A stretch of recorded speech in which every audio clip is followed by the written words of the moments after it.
그 이번에 소개해드릴 분은요, 잠시 조금 아까 보여드렸는데 김정식 허명성의 과학사랑이라는 블로그 다 아시죠? 네, 뭐 너무나 유명하시고요. 참 많이 배울 수 있는 분이고요. 대한민국뿐만 아니라 세계 내라도 우리 대한민국 교사 수준이 이 정도다 말씀드릴 수 있을 것 같습니다. 이천중학교 김정식 선생님이십니다. 박수로 보내주십시오.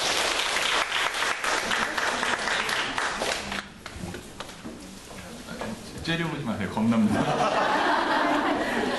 앞에서 강의를 너무 잘해주셔가지고요. 좀 부담이 돼요. 마이크 안 써도 다 들리시죠? 네. 저는 일단 그 마이크를 잡고 두 손이 자유롭지 않으면 수업하는 느낌이 안 들어서. 자, 그 20분이라는 시간이 짧아가지고 제가 실험을 준비해올까 뭐 하다가 그냥 시간이 굉장히 짧잖아요. 그래서 그냥 간단하게 하려고 했는데 앞으로 너무 잘해주셔가지고 이거 잘못했다. 나도 이만큼 해야 뒤에 제가 요거 문자 왔거든요. 한 장씩 내시면 가져가시고 해보신 적 있나요? 네. 그래피지를 보니까 뒤에 다 있더라고요. 자, 그 아까 아두이노도 말씀하셨는데 정말 요즘 할 게 많은 것 같아요. 요즘 제가 아두이노도 좀 건드리고 최근에 3D 프린터를 좀 건드리고 있는데요. 이 3D 프린터를 뽑은 케이스예요. 제가 케이스가 필요한데 없어서 제가 만든 거예요. 제가 쓰려고. 왜 만들었냐면 안에 그림 보시나요? 있어요. 예, 쿼드코프터 현존하는 가장 작은 쿼드코프터입니다. 이 쿼드코프터를 가지고 다녀야 되겠는데 케이스가 없어가지고 그래서 만든 겁니다.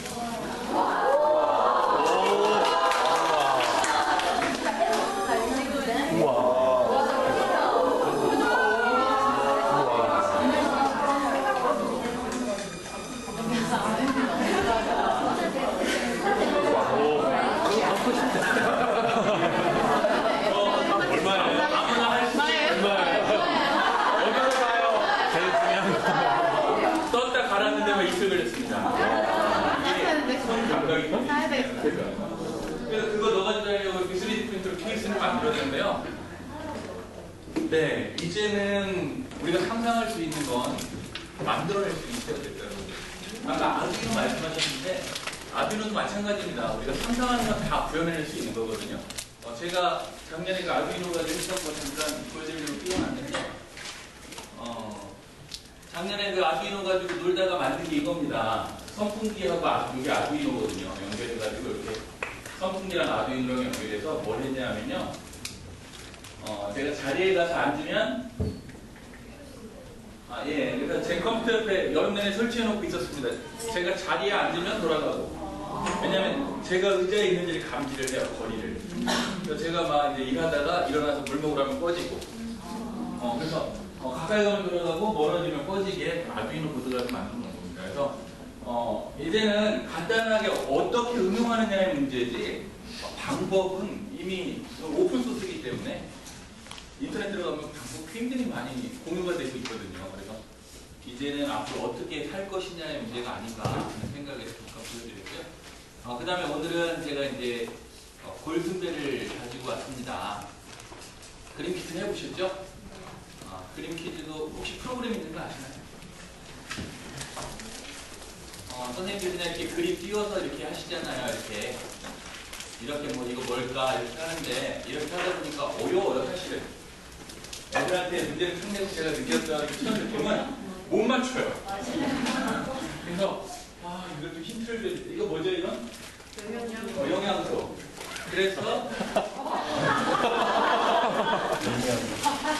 그래서 아예 프로그램을 만들었습니다. 이렇게 프로그램도 있어가지고요.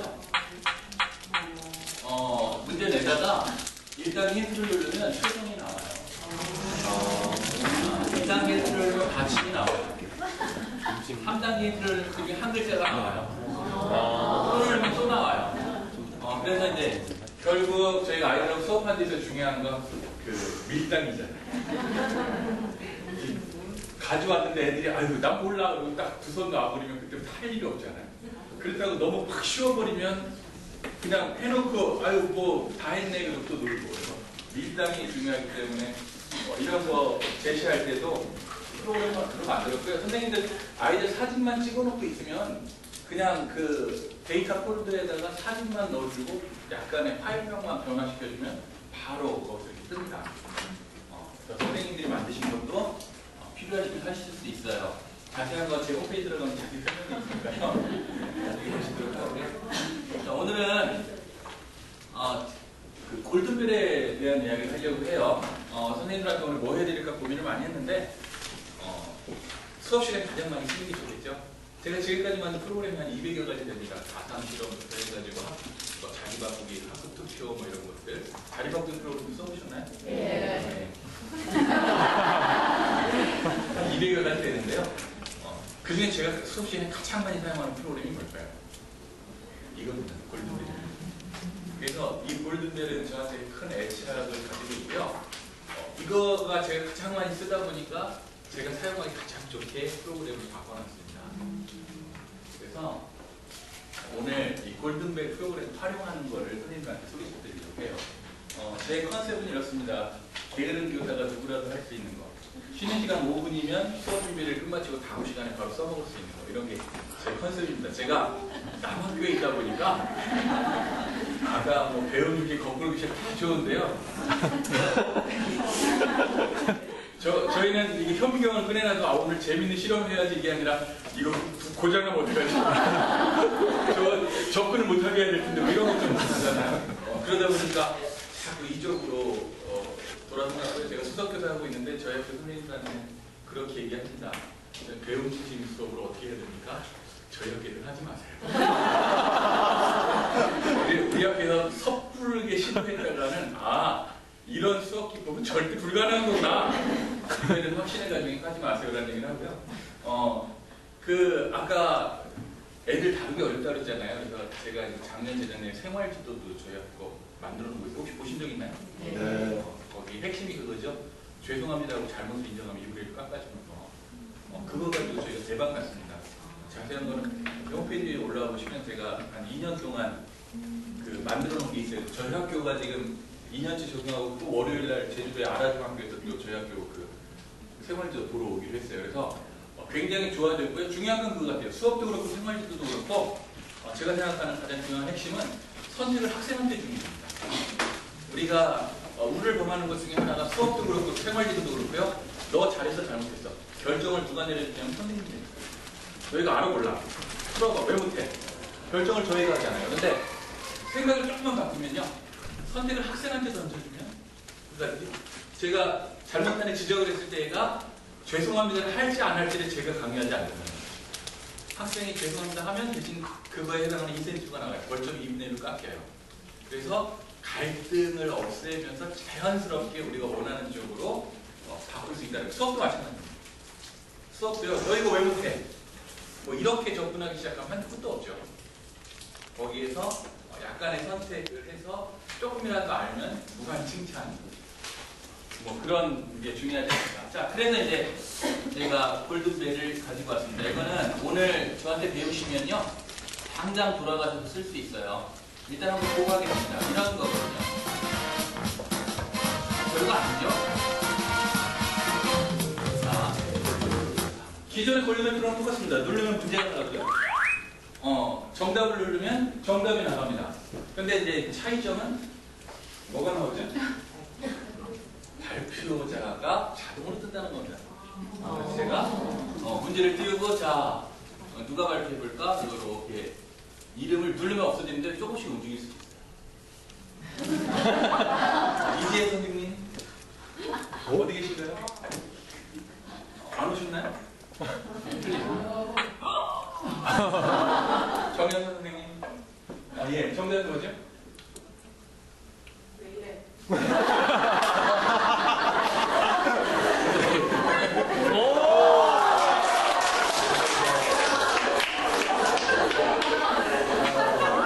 자, 아빠한테 전화하면 엄마가 꼭 먼저 하는 말이에요. 자, 생각해서 뭐라고 할 것 같아요? 김은지 선생님? 진짜 봐. 안 계신가요? 제가 오늘 참가자 열몇 분이 자, 뭐라고 하죠? 어디야? 언제와 이렇게 상냥하게 말씀 안 하시잖아요. 어디야? 자, 뭐 이런 류의 프로그램입니다. 그런데요, 얘를 수업 시간에 이렇게 해보겠습니다. 제가 수업 시간에 쓰는 프로그램을 보여드릴게요.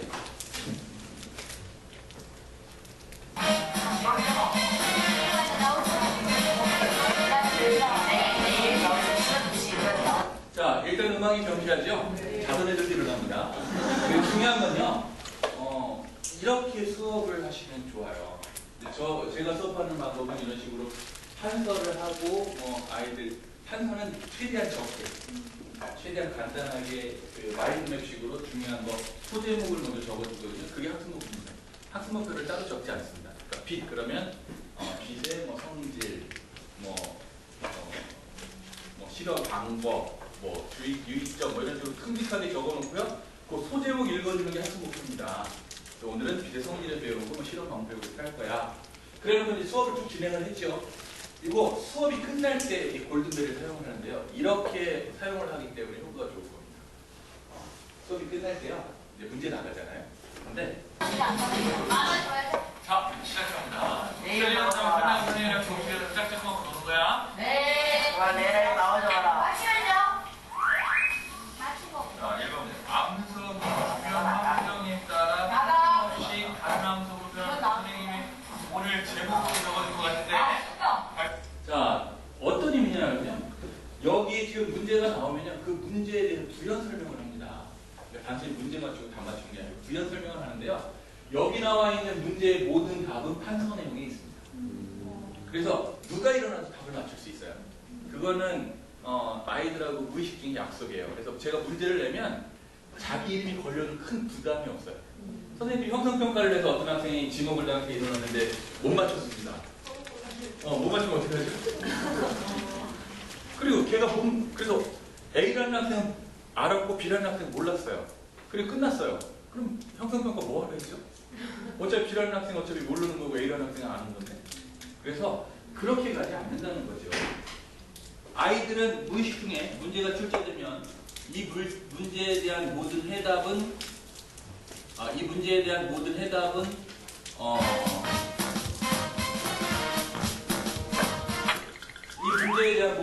판서 내용에 있다는 걸 이미 알고 있어요. 그러면 제가 이걸 띄워놓고 뭘 하냐면요. 이렇게 진행되는 겁니다. 아까 했던, 자, 오늘 선생님이 제목으로 적어줬듯이 오늘 배우는 내용 중에 가장 중요한 내용이야. 이거에 대한 부연 설명은 충분히 들어간다는 거지. 왜냐면 아직 이름이 나오지 않기 때문에 이 문제는 누가 답을 해야 될지 몰라요. 그렇죠? 그래서 자, 태양계의 존재는 스스로 빛을 내는 함성은 딱 하나밖에 없다고 했어. 아까 선생님이 뭐 이런 예를 들어가면서 불이 확 탄다는 예를 들어가면 설명을 해줬지? 그러면서 부연 설명을 길게 들어갑니다. 그러면 그동안 아이들은 뭘 할까요? 칠판을 찾든가 제 설명을 들어서 떠오르겠죠? 그러면서 자, 발표해보자. 그리고 이제 임재영 선생님 발표하세요. 뭐 이렇게 나가는데 발표해 가시고요. 이렇게 나갔는데 임재영 학생이 졸다 일어나가지고 일어나서 답을 못합니다. 답은 그게 그러니까요. 우리 애들이 일어납니다. 시간을 끕니다. 그러니까요. 그게 그러면 칠판 판서를 짰습니다. 그런데 여기서 중요한 건요. 그 임재영 선생님이 답변을 못하고 있는 동안 나머지 애들이 공부를 하고 있다는 거예요. 원래 자기가 할 때는 그렇게 안 보여요. 근데 남이 할 때는 그렇게 답이 잘 보여요. 그래서 나머지 애들은 이미 딱 보면서 저거 태양인데 공부 못하는데 말해주고 싶잖아요. 오랜만에 맞췄어요. 태양이라는 거 말해주고 싶잖아요. 저거 태양인데. 그러면서 이 한 학생이 답을 못하고 있어 나머지 애들이 공부를 한다. 그래서 끝나기 전에 한 10문제 정도 만드시면요. 만드는 것도 어렵지 않아요. 왜냐면 내가 오늘 판서할 내용 보고 그냥 위에서부터 뭐는 그냥 쭉 적으면 되니까요. 만들어 놓으면요. 수업을 정리를 다시 한번 할 수 있고요. 우리 아이들은 이거 안 하고 가면 거의 폭동이 일어납니다. 오늘은 왜 안 하십니까? 왜냐면 여기에 뭔가 하나 들어가죠. 뭐가 들어갈까요? 보상이 들어가죠. 맞추면 뻥튀기가 5개 나갑니다. 예. 제오피드랑 뻥튀기가 분자 모양 만드는 게 보시죠? 그 뻥튀기만큼 많이 사가지고요. 그거 이렇게 퍼가지고 다니면서 맞추면 5개씩 줍니다. 자, 그래서 이제 뭐 맞추면 또 5개 주고요. 가끔 이런 게 나갑니다. 그냥 문제 없이. 얘는 문제 맞출 필요도 없어요. 이거 떼서 나오면 뻥튀기 가자. 그래서 결국 뭐냐면요. 이거거든요. 아이들이 두 가지 심리가 있습니다. 보통 이렇게 문제가 나면 내가 안 걸렸으면, 때로는 내가 걸렸으면, 자기도 걷잡을 수 없는 그런 갈등을 가지고 이제 파악을 하지 못하고 있어야지만 계속 집중을 한다는 거죠. 그래서 이제 이런 식으로 문제가 출제가 되고요. 그다음 맞춤 뻥튀기 5개 나가고요. 만약에 중요한 문제, 내가 이번 시간에 가장 강조하고 싶은 문제를 출제할 때는 예를 들어 바꾸는 거죠. 문제가 속력이란, 예를 들어 시각분의 이동거리를 무엇이라고 하는가, 속력 이렇게 나갔는데 속력이란 그럼 풀어서 얘기해야 되죠. 그럼 그런 문제가 딱 나왔을 때, 속력이란 이런 문제가 나왔을 때는 이렇게 접근을 합니다. 이 선생님이 오늘 수업 중에 가장 중요하다고 이 문제 맞추는 사람은 뻥튀기 한 주먹 나와서 자기가 집어갈 수 있는 만큼 집어가는 거야. 한 주먹. 그러면 아이들의 집중도가 어떻게 되죠? 뭔데 한 주먹이라고 부연 설명이 길게 들어갑니다. 오늘 선생님이 다른 건 몰라도 이건 꼭 알아야 된다 그렇지. 아까 선생님이 막 넘어가다 뛰어다 넘어진 거 막 설명했잖아. 막 그러면서 부연 설명이 길게 들어갑니다. 근데 그 길게 들어가는 동안 아이들이 열심히 듣고 있다는 거죠. 우리가 수업 끝나고 나서 가장 행복할 때가 언제죠? 아이들이 초롱초롱한 눈빛으로 내가 설명하는 걸 크게 빠지지 듣고 있어 행복하잖아요. 그래서 이걸 쓰다 보면 그 내가 행복한다는 착각에 빠지게 됩니다. 그래서 굉장히 좋고요. 그림을 보고 맞추라는데 그림이 없잖아요. 그래서 이 골드벨 프로그램은 그림도 출제가 됩니다. 요 밑에 그림이라고 떠 있죠. 여기에 그림이라는 버튼을 뭐야 저거? 버튼을 누르면 이렇게 제가 미리 준비해놓은 그림이 나옵니다. 크기도 조절되고요, 위치도 조절되고요. 그래서 이렇게 제가 준비해놨던 그림을 특이할 수 있습니다. 그래서 자, 이 그림을 보고 맞춰봐라. 먼저 정답은 그죠?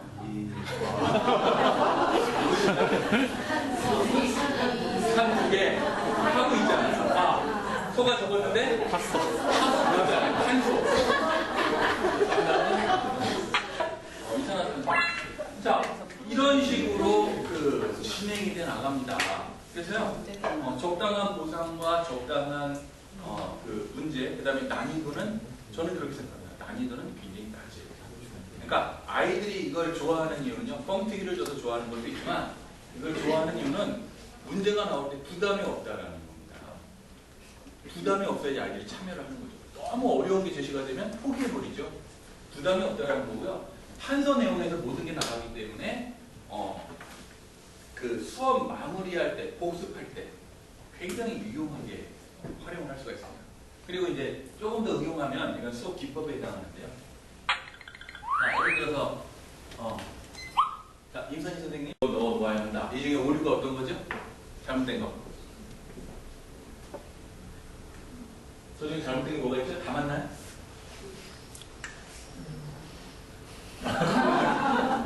뒤집어 놓는 데가 잘못된 거죠. 저거 전혀 근거가 없는 겁니다. 패트전 자체는 기압이 안 빠지게 돼 있는 거거든요. 근데 뒤집어 놓으면 물이 밑에를 막고 있으니까 안 빠진다고 생각을 하는데 전혀 근거 없는 얘기입니다. 그냥 듣기에는 그럴싸하지만 저는 근거 없는 얘기거든요. 자, 이런 이제 문제를 내면서 아이들하고 진행을 한다라는 겁니다. 그래서 만약에 임선희 선생님이 일어났는데 정답을 못했어요. 그럼 어떻게 해야 될까요? 임선희 선생님이 딱 일어나서 했는데 정답을 못 맞췄어요. 그러면 그 임선희 선생님은 어떻게 해야 될까요? 앞에 저 같은 경우는 이제 부연 설명 조금 더 하고요. 그래도 못하면 판서 옆에 가서 판서 있는 데를 쓰다듬는 거 강조했는데 쓰다듬어 주기도 하고 그런데도 못 맞춘 애 있죠? 그런데도 못 맞춘 애 있죠? 그럼 어떻게 해야 될까요? 그 학생 여기서부터 우리 고민이 시작합니다. 어떻게 해야 될까요? 너는 그래 아예 앉아. 그러면 포기하는 거죠. 이 학생은 그 다음 시간에 걸려도 일어나서 답변을 안 합니다. 어떻게 해야 될까요? 어떻게 하시겠어요? 답변을 끝까지 못하고 있어요. 칠판을 찍어줬는데도 네. 텔레파시에서 굉장히 그 중요한 문제인데요. 여기서 얘를 안 치워버리면 이 학생이 그 다음에 일어나서 답을 안 해요. 왜냐면 내가 답을 안 하면 그냥 안 칠 거예요. 그렇다고 얘를 벌을 주자니 그것도 또 그렇죠. 그래서 그럴 때는 이렇게 합니다. 임선희 학생이 못 맞추면 세워놓고요. 모르겠어? 그럼 기다려. 그래놓고 세워놓은 상태에서 학생을 바꿔서 다른 학생을 시킵니다. 류은희 학생이라서 정답을 얘기했겠죠? 그러면 안 치고 그대로 다시 임선희 학생한테서 정답이 뭐라고? 그 임선희 학생의 입으로 정답을 이야기하게 하고 앉게 하는 겁니다. 여기서 중요한 건요. 너를 끝까지 포기하지 않는다는 얘기고요. 얘가 자기가 정답을 몰랐어도 다른 학생이 발표할 때 뭘 해야죠? 다시 나한테 와서 내가 정답을 얘기해야 되니까 다른 학생이 얘기할 때 열심히 듣는다는 거죠. 그래서 포기하지 않고 이렇게 끝까지 같이 가는 모습을 보여주면 좋다는 자, 뭐 문제는 어떻게 만드느냐? 문제는요. 여기에다가 이렇게 만드시면 돼요. 문제 답 힌트. 그냥 여기에다가요. 데이터 열어가지고요. 그 학습지 보고요. 그냥 내면 돼요. 오늘 2번 문제 내야지 그럼. 오늘 연수 장소는 과학 교육원. 자, 이렇게 하고 저장하면요. 2번 문제가 생긴 겁니다. 1번 문제. 이렇게 나왔죠? 그래서 아까 제가 말씀드린 것처럼 쉬는 시간 5분이면 다음 시간이나 그 10문제를 만들 수가 있어요. 열어놓고 데이터에 한 줄 단위로 문제가 들어옵니다. 데이터 열어놓고 그냥 보고 치시면 돼요. 뭐뭐는 엔터, 엔터. 세 줄 단위로 한 문제거든요. 뭐뭐는 엔터, 엔터 이런 식으로. 선생님 질문이 네. 네, 질문 받겠습니다. 네. 네. 못 맞춰가지고요. 네. 한 번 더 문제가 나와야 되잖아요. 네. 그런 경우는 틀린 누르면 뭐 보셨나요? 여기에서요. 문제에서 정답 확인을 하면 정답이 나가고요. 틀림을 누르면 태양의 존재는 항상이잖아요. 발표가 바뀌면서 다시 존재가 또 뜹니다. 이거 할 때 1시간 동안 얼마 정도 시간을 할애하십니까? 5분 정도. 끝나기 한 5분에서 10분 정도. 10명에게 1문제를 5분, 10분 그러니까 이 문제를 이렇게 생각하시면 돼요. 문제를 낸다고 생각하지 마시고요. 수업을 정리한다고 생각하시면 돼요. 선생님이 내가 오늘 하고 싶은 얘기를 문제로 만들어 놓고요. 발표자 떴으니까 다시 한번 부연 설명을 천천히 하면서 오늘 수업 내용을 정리하신다고 생각합니다. 지금 그림이나 힌트는 어디죠? 그림이나 힌트는요. 요게 문제 답 힌트입니다. 문제 답 얘는 비었죠. 얘는 힌트가 없는 겁니다. 그래서 문제 답 힌트, 문제 답 힌트 세 줄 단위로 합니다. 제 옆에 들어가면 자세한 설명 제가 거기 넣어놨어요. 부분 문제 출제하는 거, 뭐 힌트 주는 거, 아니면 뭐 그 찬스 주는 거, 이런 것까지 다 추가되어 있으니까 보시면 될 것 같습니다. 또 없으시죠? 프로그램 제목 페이지 다 있습니다. 네, 이상 마치겠습니다. 김정식 수석 선생님 이렇게 수업을 받으면서 감동인데 혹시 아카데미 시상식을 보면 이렇게 좀 뭐랄까요 좀 존경할 만한 배우가 나오면 이렇게 일어나서 기립박수도 하고 그러는데 혹시 기립박수 해주실 분 없으시면 이렇게 높게 환호의 박수라도 좀 다시 해주세요. 기립박수 해주셔야 돼요. 다 일어나셔야 될 것 같은데요. 네. 최고의 배우인데요. 네. 그러게요. 네, 늘 고민하시고요. 참, 네, 또 저희가 선생님이 수석 선생님이셔서 저희가 너무 행복합니다. 많이 좀 가르쳐 주십시오.